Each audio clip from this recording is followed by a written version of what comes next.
Talked about your players last night being tired. With such a big game as Arsenal at the weekend, is the solution to that rest? Is it rotation? Is it bringing in young players? How do you kind of solve that tiredness issue? The solution is recovery. Recovery, recovery, recovery. So that's why it is so difficult to prepare the match against Arsenal.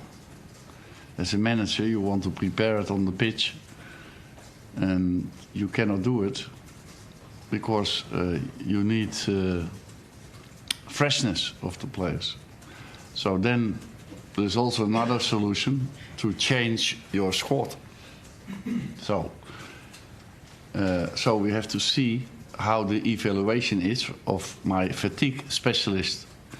So I cannot tell that because the press conference is one day after the match. And tomorrow they have a day off because they have already 2 weeks no day off. So we have to wait and see for Saturday, and then I can make decisions. One of the players that's become a leader in your team, I don't know whether you're making him a captain or not, is Chris Smalling. What have you done to him yourself to bring this out of him? Because I think his progress has surprised a lot of people. Yes, but I think that the player, when he does things, he does it always by himself. So I help him with advices, also with demands, also with training sessions, also with showing images to improve him. But he has to be open and he has to perform it on the pitch. So he does everything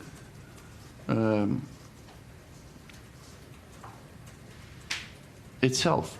So it's the greatest compliment you have to make to Chris and not to me. Do you think that maybe other big characters, like prior to you being here, Vidic and then Ferdinand leaving, has given him the opportunity to grow into that role? Now, obviously, he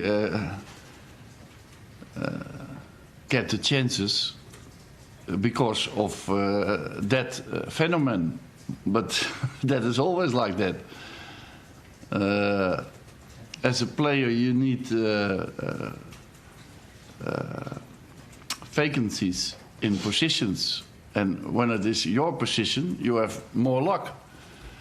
So that's always in football clubs. Ashley Young is one player that obviously takes his chances when it comes his way. He hasn't made the England squad, but he's now played at right back. I mean, how important is he to you, to your squad? Yes, Ashley Young is very important. Is a team player. At the first place, he's a team player, and not many players are actually team players.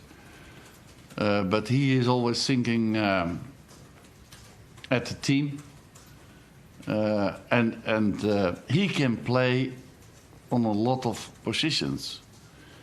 And for a trainer, coach, or for a manager, it's fantastic that he is willing to do that.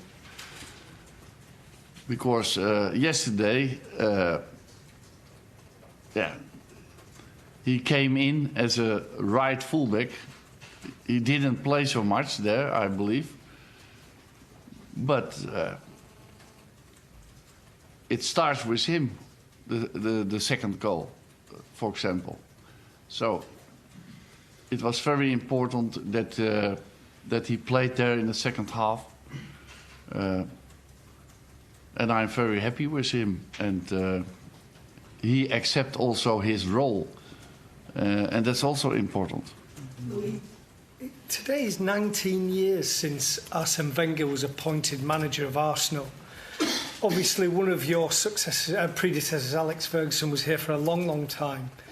Despite all the success that you've had in your career, do you sometimes wish that you'd spent a huge amount of time at one club where you could build a legacy that people would remember in the same way that Ferguson and Wenger will be viewed at Arsenal and Manchester United?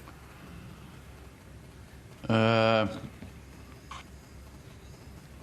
was in Ajax Amsterdam 8 years in a row. That was a very long time for the position I had, the trainer coach of Ajax Amsterdam. And at that time I was young and I want more. And I take that challenge. So it's also dependable of your character. What do you want? And I want always more. And I have set my aims always in advance. It's the same thing what I'm doing now. I shall retire. And I do always what I have said. But I have said always in advance, I want to coach the Dutch national team. And I was invited. I want to go abroad. I was invited. I want to go back to the Netherlands. I go back to the Netherlands. Then I want to be another time national coach. I want to go to Germany. So I have set aims, and I was very lucky, I think, that clubs or national teams wants me. But Arsene Wenger and Alex Ferguson, Sir Alex Ferguson, yeah, are other types, I think.